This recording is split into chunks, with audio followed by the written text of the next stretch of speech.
Buenas tardes, muchísimas gracias por la invitación.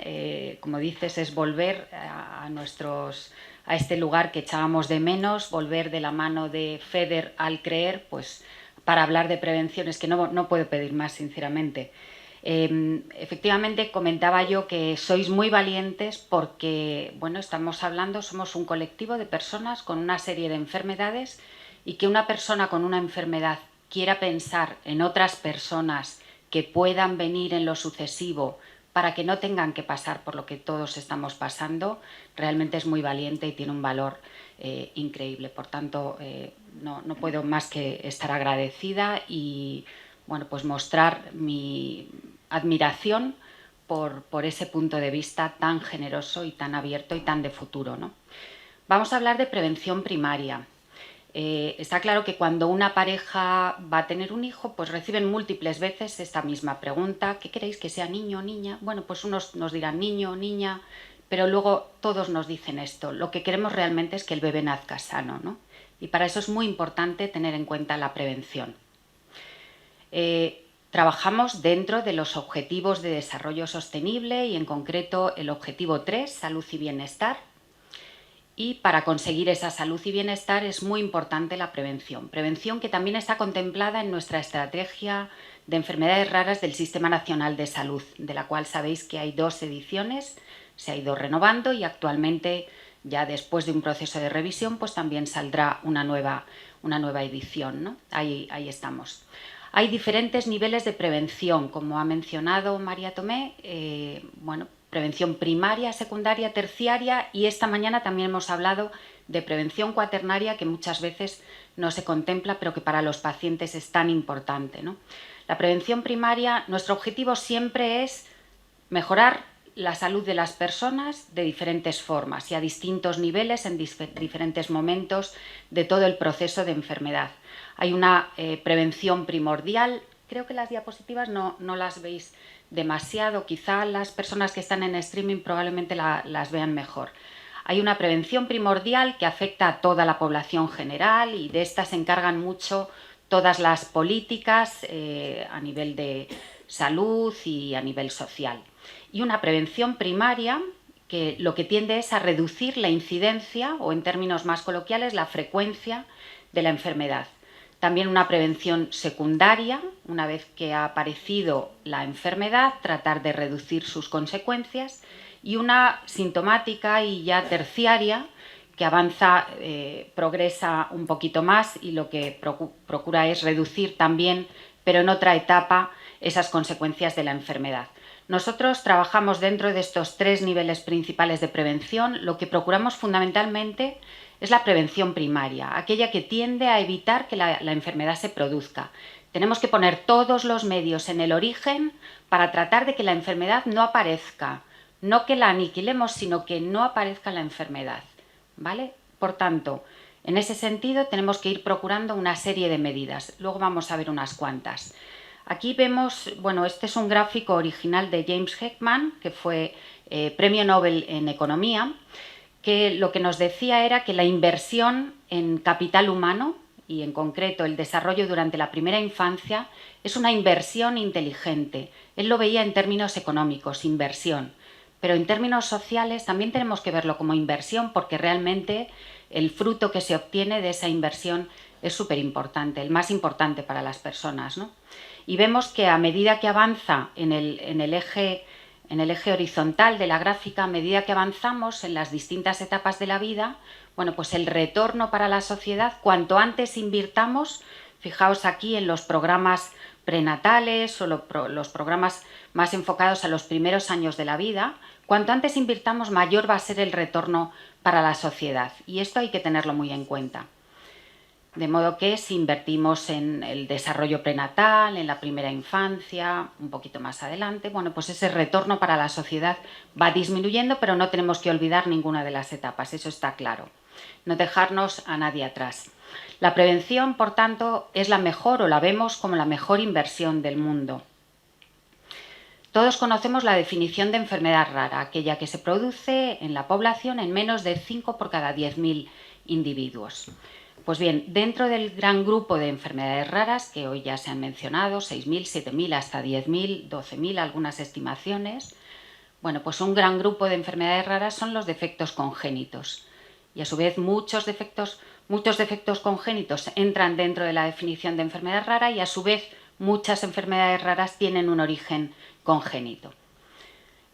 Siempre tienen esta característica común, y es que siempre están presentes al nacimiento, con mayor o menor manifestación, más o menos evidente, pero siempre están presentes en el momento del nacimiento, aunque se manifiesten luego en etapas posteriores de la vida. Los defectos congénitos son paradigma de las enfermedades raras, con la particularidad de que están presentes desde ese momento del nacimiento. Eso significa que la persona y todo su entorno están condicionados por esta enfermedad rara a lo largo de toda su vida. Se estima que entre el 3 y el 6% de los recién nacidos en el mundo están afectados por defectos congénitos graves. Menos graves también hay otro porcentaje considerable. De modo que cada año alrededor de 8 millones de recién nacidos en todo el mundo presentan defectos congénitos. Causas de los defectos congénitos pueden ser debidas a factores genéticos o a factores ambientales, o bien la interacción de factores genéticos y ambientales. Y esto es muy importante que lo tengamos en cuenta si lo que queremos es procurar la prevención, porque sabemos que tenemos distintos tipos de factores, muy distintos entre sí, y que incluso interactúan, lo cual aumenta la complejidad de nuestro trabajo, pero somos expertos en no echarnos atrás ante cualquier dificultad y, por tanto, estamos dispuestos a abordar la prevención en todos los ámbitos. En total, 7,9 millones de niños y niñas nacen cada año con defectos congénitos graves de origen genético o parcialmente genético. Y además, cientos de miles están afectados por defectos congénitos graves de origen postconcepcional, que son los que se relacionan fundamentalmente con factores ambientales. Por tanto, ya tenemos aquí un poco cuantificado el problema. Por una parte, problema genético, y por otra, factores ambientales que producen enfermedad. Por tanto, hay distintas posibilidades de prevención. Habrá una etapa preconcepcional en la cual habrá unas medidas de prevención más adecuadas, y una etapa postconcepcional en la cual también tenemos que estar muy atentos. No basta con conseguir el embarazo y que todo vaya bien, sino que tenemos que seguir procurando la prevención en todas las oportunidades que se nos presenten. Sabemos que al menos 3,3 millones de niños y niñas de menos de 5 años mueren cada año debido a sus defectos congénitos, y que 3,2 millones de los que sobreviven pueden tener también discapacidad de por vida. Aquí presento una serie de artículos publicados en The Lancet, una de las revistas de investigación más relevantes en todo el mundo. Aquí, en este trabajo concreto, se analizó la mortalidad por debajo de los 5 años. Pues bien, las anomalías congénitas fueron la causa de muerte más importante en países con una tasa de mortalidad baja o muy baja en niños de menos de 5 años. Por ejemplo, países como España, países en los cuales la desnutrición o las infecciones tienen un papel un poquito más residual que en otros países más en vías de desarrollo o que todavía no han alcanzado un nivel de desarrollo considerable. Los años de vida vividos... Genial, muchas gracias. Se ve mucho mejor, gracias. Años de vida ajustados por discapacidad. Estos han aumentado para las anomalías congénitas recientemente. ¿Por qué? Porque en la medida en que hemos ido consiguiendo que los niños con defectos congénitos y niñas tengan una mayor supervivencia, van a tener que vivir más años con discapacidad. Por tanto, ahí se nos presenta un reto adicional. Antes no había que afrontar tanto la discapacidad porque desafortunadamente las personas morían en etapas muy precoces de su desarrollo, pero ahora tenemos que atender también este aspecto. Si miramos a la incidencia, la prevalencia y los años vividos por discapacidad, vemos que los años vividos con discapacidad han aumentado para las anomalías congénitas, lo que ya hemos comentado. Si miramos la carga global de enfermedad, o sea, que lo miremos por donde lo miremos, está claro que es un problema muy a tener en cuenta. Para esto hay que tener en cuenta también que cuando nosotros cuantificamos la carga de enfermedad, las interrupciones del embarazo por defectos congénitos fueron casi 3 veces más frecuentes que los recién nacidos muertos y las muertes tempranas por defectos congénitos en su conjunto. Y si fallecen o son interrupciones del embarazo, eso no lo estamos cuantificando en la carga de enfermedad. Por tanto, la carga de enfermedad que somos capaces de cuantificar podría ser mucho mayor incluso si cuantificáramos también estas otras gestaciones. Datos y cifras también. Estos son de la Organización Mundial de la Salud. Anualmente 240.000 recién nacidos mueren en todo el mundo en sus primeros 28 días de vida debido a las anomalías congénitas que presentan. Estas provocan la muerte de otros 170.000 niños de entre 1 mes y 5 años de edad. Pueden conllevar discapacidad de larga duración, afecta a las propias personas, a sus familiares, de modo que todos sabemos, hablamos de familias enfermas, aunque solo haya una persona, solo entre comillas, una persona con enfermedad. También afectan al sistema de salud y a la sociedad en su conjunto. 9 de cada 10 niños con anomalías congénitas graves viven en países con ingresos bajos y medios. También hay que prestar atención a esto. Y también con el descenso de las tasas de mortalidad de neonatos y menores de 5 años, las anomalías congénitas constituyen un porcentaje mayor como causa de muerte en esos grupos etarios, lo que comentábamos antes. Las más frecuentes y que están un poco en la mente de todos, los defectos cardíacos, los defectos del cierre del tubo neural, la espina bífida, el síndrome de Down. Con frecuencia es difícil determinar sus causas exactas. Algunas se pueden prevenir y bueno, pues hay medidas preventivas que son ampliamente conocidas, como la vacunación, la ingesta de suplementos con ácido fólico, el yodo, prestando atención adecuada a los estilos de vida, a consumos de diversos tóxicos. Si en esta gráfica miramos las causas de muerte en menores de 5 años, en esos recuadros he marcado aquellas que se deben a anomalías congénitas. Y a medida que progresamos en la gráfica hacia el lado derecho, lo que vemos es que aumenta ese porcentaje relativo, esa proporción relativa de causas debidas a anomalías congénitas a medida que disminuyen las otras causas, ¿no?, en países más desarrollados. La proporción de muertes de menores de 5 años por anomalías congénitas aumenta a medida que la mortalidad por otras causas se controla o se disminuye en ese grupo etario. Y representan hasta el 30%, esa es una cifra muy acorde con nuestro país, de las muertes en áreas con baja mortalidad en menores de 5 años. Cada año, además, se registran 1,9 millones de nacidos muertos. En muchos de ellos la causa de la muerte son precisamente sus defectos congénitos y los defectos cardíacos y defectos del tubo neural son responsables de más de la mitad de las muertes neonatales debidas a defectos congénitos, por supuesto teniendo en cuenta además las interrupciones del embarazo por defectos congénitos. Y si atendemos a los costes, bueno, pues en este trabajo que se publicó el verano del año pasado, en Estados Unidos, en el año 2019, los costes que estimaron además han ido en aumento. La estimación anterior de unos años antes era 4 millones inferior. Bueno, pues alcanza los 22.200 millones de dólares. Está clara la importancia cualitativa y cuantitativa de los defectos congénitos. Por tanto, es muy importante la investigación, la formación y la educación, que sabemos que son cosas diferentes. En cuanto a la investigación, trabajamos en el Instituto de Salud Carlos III. Hay una unidad de investigación sobre anomalías congénitas, donde trabaja el Estudio Colaborativo Español de Malformaciones Congénitas, que se creó en el año 76. Aquí os muestro simplemente los 166 hospitales de toda España que han aportado datos a este programa de investigación. Nuestro objetivo es investigar sobre las causas de los defectos congénitos con el fin de prevenirlos, pensando que conociendo el origen podremos controlarlo mejor y reducir la incidencia de este problema. Pensamos de esta forma, que cuanto más pongamos en el platillo de la prevención, menor va a ser la frecuencia de defectos congénitos y por tanto nuestra balanza se inclinará más hacia el lado de la prevención. Esto es un objetivo constante, no podemos parar, tenemos siempre que ir a por un poco más, no estar nunca conformes con lo que hayamos podido conseguir. Cuanto más pongamos en este lado, menor será la frecuencia de defectos congénitos.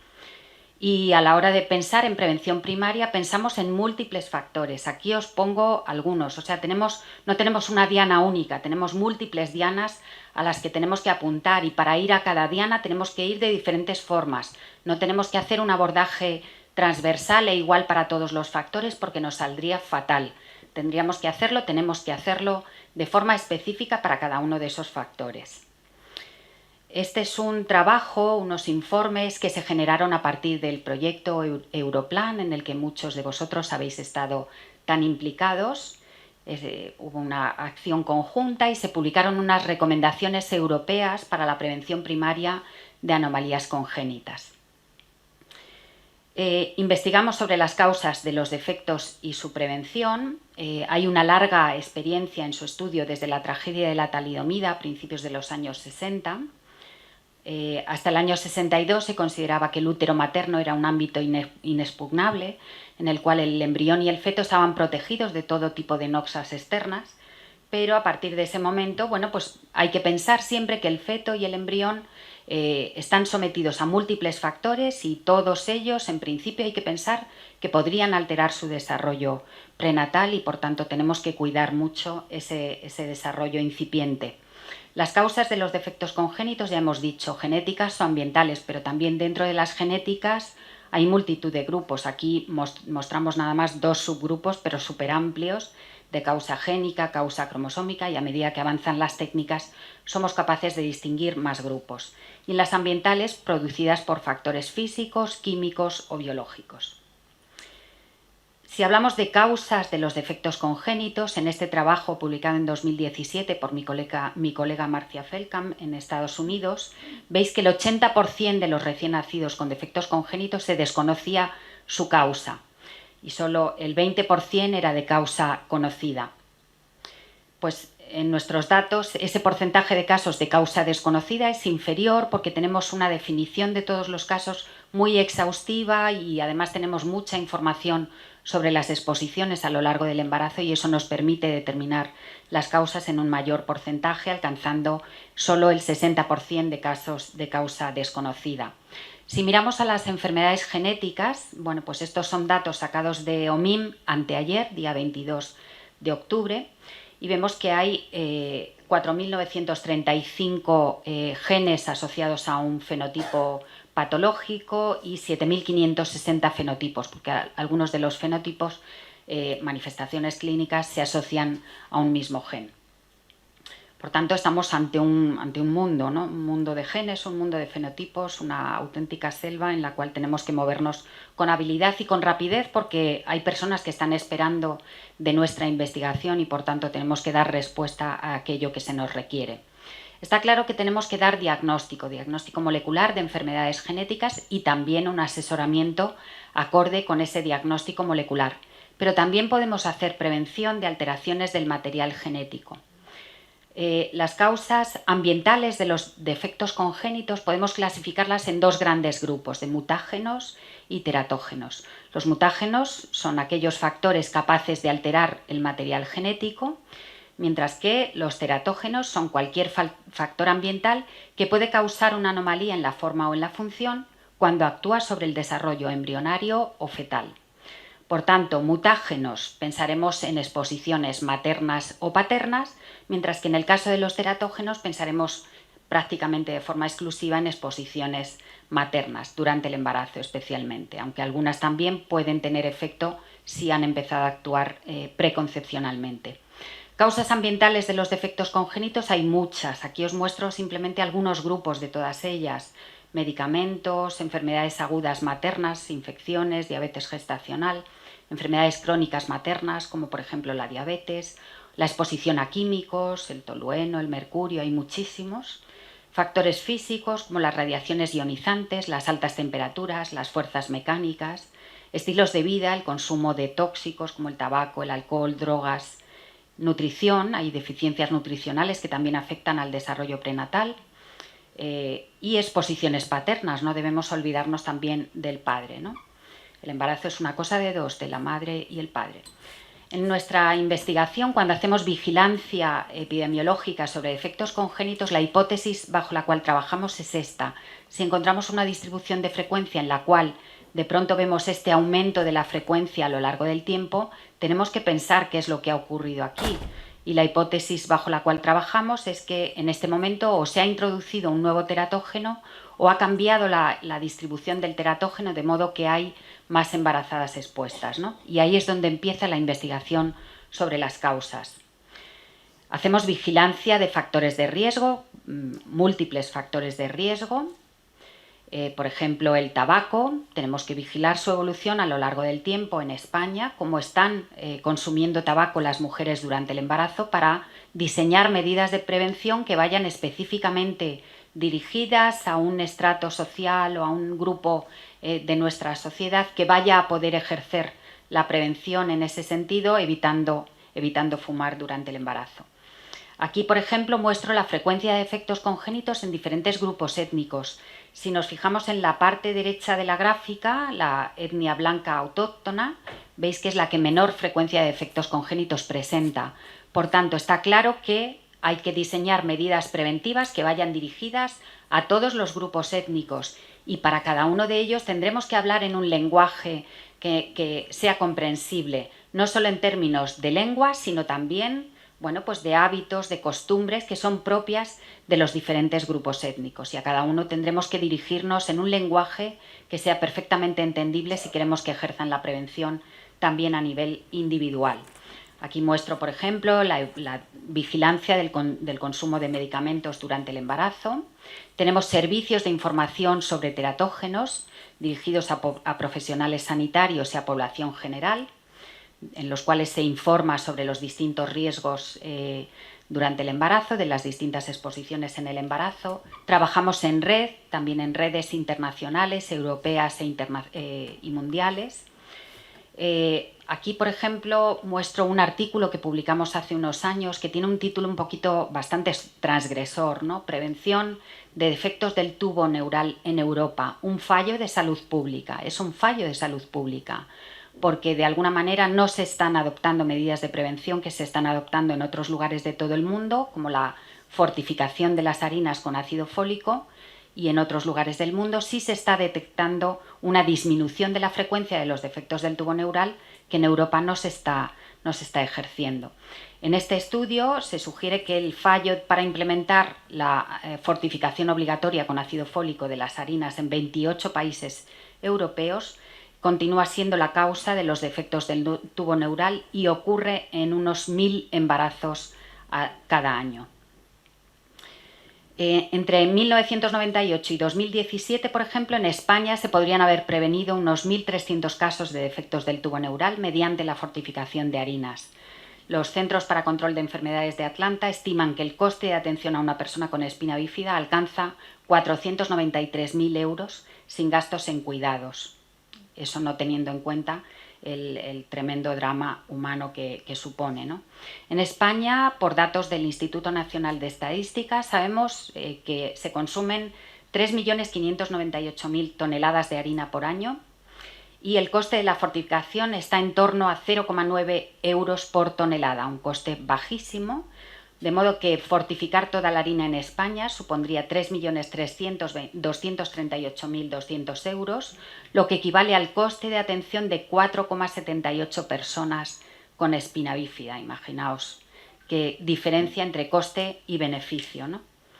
Según la frecuencia basal, cada año se producen en España 165 embarazos con espina bífida y se podrían evitar 118. Cifras muy elocuentes, y esto ocurre igual con la anencefalia, otro defecto del tubo neural. Y tenemos que estar siempre vigilantes porque, por ejemplo, el fentanilo que es una droga, en principio se utiliza en los quirófanos como anestésico, pero cada vez se ha ido haciendo más asequible y más al alcance de la población general. Y fijaos que el fentanilo parece, aquí seguro que muchos de vosotros podéis identificar una serie de rasgos faciales comunes en todos estos niños que han estado prenatalmente expuestos a fentanilo. Es decir, que cualquier factor nuevo que aparece en la población al cual pudieran estar expuestas las embarazadas tiene que ser objeto de nuestra investigación. Hemos hablado de investigación, pero es importante la formación de profesionales y educación de la población. Por eso mencionaba yo antes que son conceptos distintos. Formación de profesionales, educación de la población. Y todos tenemos una responsabilidad en la prevención. Nadie podemos dejar de darnos por aludidos. Todos podemos ejercer la prevención de alguna forma. Formación continuada, ejemplo, pues esta escuela de formación CREER FEDER, que está realizando una labor de difusión increíblemente buena, ¿no? Este es un ejemplo de una de las reuniones anuales que celebramos en nuestra red clínica. Este fin de semana pasado hemos celebrado la 45ª. ¿Y cómo se debe actuar a nivel individual para la prevención primaria de defectos congénitos? Primera medida preventiva, planificar el embarazo. El embarazo no lo planifica la mamá, lo planifica la mamá y el papá. Y deben hacerlo, bueno, pues también en coordinación con sus médicos. Hay que planificar los embarazos en edades adecuadas. Sabemos que en las mujeres a partir de los 35 años hay más riesgo para anomalías cromosómicas en sus hijos. En los hombres a partir de los 35-40 mayor riesgo para mutaciones, otra forma de prevenir problemas genéticos. Planificación del embarazo junto con el médico, porque el médico también tiene que hacer su labor de prevención. Tanto el hombre como la mujer deben modificar ciertos hábitos desde 3 meses antes de abandonar el método anticonceptivo, no ingerir bebidas alcohólicas ni consumir ningún tipo de drogas. ¿Por qué 3 meses antes? Pues porque nunca sabemos cuándo se va a producir la fecundación y por tanto pues mejor estar preparados desde antes de que se produzca. No fumar ni estar expuestos al humo de otros fumadores, limitar el consumo de cafeína, evitar exposiciones a sustancias químicas tóxicas, por ejemplo en el entorno laboral, adoptar todas las medidas de prevención, utilizar los medios de protección individual. Muchas veces se le pierde el respeto a esas exposiciones con las cuales estamos en contacto todos los días. Bueno, pues no hay que perderles el respeto y hay que protegerse. Seguir una dieta sana y equilibrada, suplementación diaria con ácido fólico, de acuerdo con su médico, y no automedicarse. Y eso significa no tomar medicamentos que no ha prescrito un médico y no dejar de utilizar un medicamento que ha prescrito un médico, sin contar con su opinión, su parecer. Ante cualquier problema de salud, consultar al médico, realizar una consulta preconcepcional o pregestacional, en la cual se pueden repasar un montón de factores de los que hemos estado comentando y hacer las recomendaciones oportunas, realizar una analítica general, comprobar que todo está en orden, comprobar el estado inmunitario, saber si hay inmunización frente a ciertas infecciones que sabemos que son nocivas durante el embarazo, comprobar el estado inmunitario y vacunar de aquello de lo que se pueda vacunar antes de la gestación. Otras medidas preventivas en casos de enfermedades de transmisión sexual, identificar pacientes que tengan enfermedades crónicas, que conlleven tratamientos farmacológicos crónicos y establecer el control del embarazo de acuerdo también con el especialista que sigue la enfermedad. Evitar exposiciones tanto maternas como paternas que incrementen el riesgo para defectos congénitos desde antes de quedarse embarazada. El médico de atención primaria, que comentábamos justo en la comida su importancia, derivar a la paciente a su especialista para que valore el tratamiento más adecuado durante la gestación. Informar a las mujeres que si en un momento dado tiene fiebre, bueno, pues esa fiebre hay que atajarla porque también puede suponer un riesgo y acudir sin demora a su médico. Indagar si hay parentesco en la pareja y tratar de identificar riesgos genéticos, riesgos familiares con el fin de dar un adecuado asesoramiento a la familia. Es otra forma de hacer prevención y si hace falta derivarlos a un departamento de genética de los pocos que existen.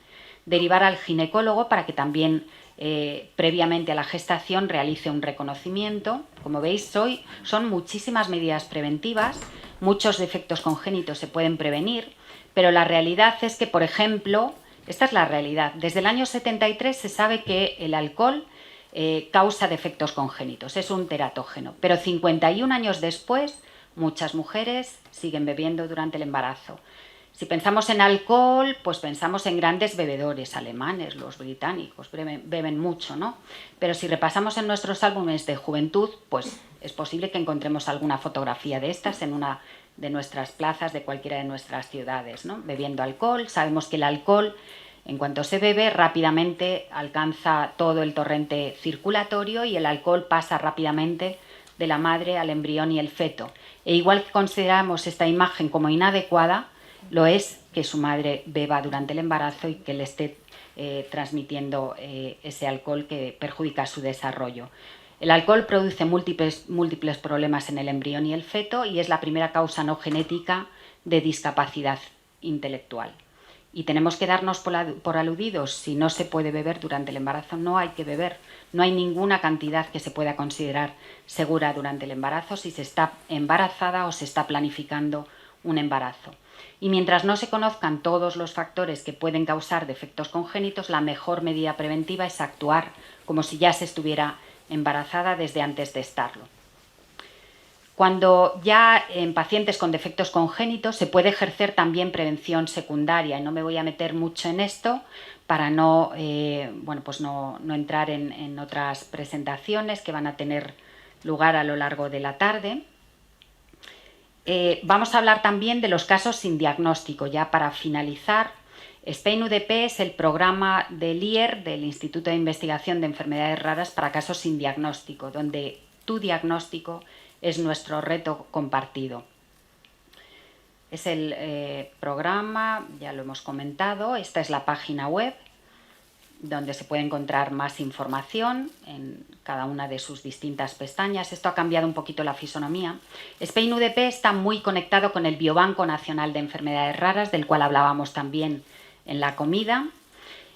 Lógicamente, de las personas sin diagnóstico no queda más remedio que obtener muestras biológicas para realizar todos los estudios genómicos de última generación y de otro tipo de ómicas.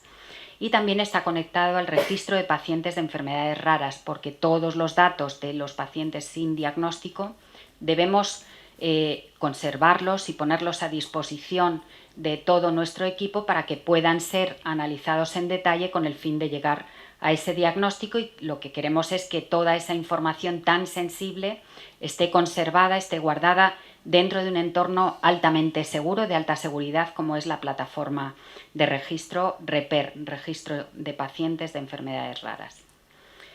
Dentro de REPER y dentro de SPEIN-UDP y Bioner, pues trabajamos conectados con plataformas internacionales, con redes internacionales para casos sin diagnóstico, junto con pacientes, y tratamos de implementar todas las técnicas que van apareciendo y que consideramos que pueden incrementar nuestra tasa de éxito, o que es nuestra tasa de diagnóstico. Para nosotros el éxito es el diagnóstico de las personas que todavía no lo tienen. En SPEIN-UDP trabajamos teniendo en el frente el objetivo 1 de IRDIRC, que es conseguir que todas las personas que no puedan ser diagnosticadas entren en un programa en el que se coordine globalmente el circuito diagnóstico y de investigación. Realmente el objetivo 1 lo que persigue es que todas las personas alcancen su diagnóstico un año después de presentar esos primeros síntomas, ¿no? Los casos con enfermedades raras sin diagnóstico está claro que tienen una gran importancia en todo nuestro trabajo, y atendiendo a datos de FEDER, sabemos que el promedio de tiempo estimado que transcurre desde la aparición de los primeros síntomas hasta que se consigue el diagnóstico, el promedio, son 4 años. Por ejemplo, esto no ocurre solo aquí. Por ejemplo, en Estados Unidos el 15% de los pacientes con enfermedades raras pasan más de 5 años buscando un diagnóstico. En 1 de cada 5 casos transcurren 10 o más años, fijaos, toda una infancia, ¿no?, hasta lograr el diagnóstico adecuado. El retraso diagnóstico, como hemos visto esta mañana, tiene diversas consecuencias, o que se adopte que no haya ningún apoyo o tratamiento, que haya un agravamiento de la enfermedad, o que se instaure un tratamiento inadecuado o ningún tratamiento, y todo lo que se os ha comentado del proyecto conjunto llevado a cabo desde el IER, FEDER y el CREER en colaboración. En cuanto a desplazamientos en busca de diagnóstico y tratamiento, la mitad de los afectados ha tenido que viajar en los últimos años fuera de su provincia a causa de su enfermedad, y de ellos el 40% se han desplazado 5 o más veces en busca de diagnóstico o tratamiento. Pero es que además el 17% no han podido viajar, o porque no están en condiciones de viajar, o porque sus medios económicos no lo permiten, ¿no? Por tanto, es también otro grupo al que hay que tener muy en consideración.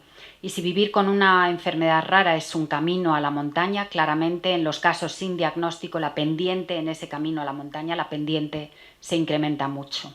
No tener un diagnóstico complica aún más la situación, porque no se puede instaurar un tratamiento específico para la enfermedad rara que aqueja al paciente. Se pueden poner parches, ir a los síntomas, tratar de paliar los síntomas, y mejorar en la medida de lo posible la vida de la persona, pero realmente si no vamos al origen, eso se va a seguir incrementando y va a seguir produciéndose. En su lugar hay que recurrir a tratamientos que tienden a paliar los síntomas, pero que no controlan el origen, y no se puede acceder a ayudas especialmente destinadas a las personas con enfermedades raras y sus familias. Estas son algunos de los problemas a los que se enfrentan. ¿Y cómo entrar en el programa Spain UDP? Pues registrándose en el registro de enfermedades raras del Instituto de Salud Carlos III.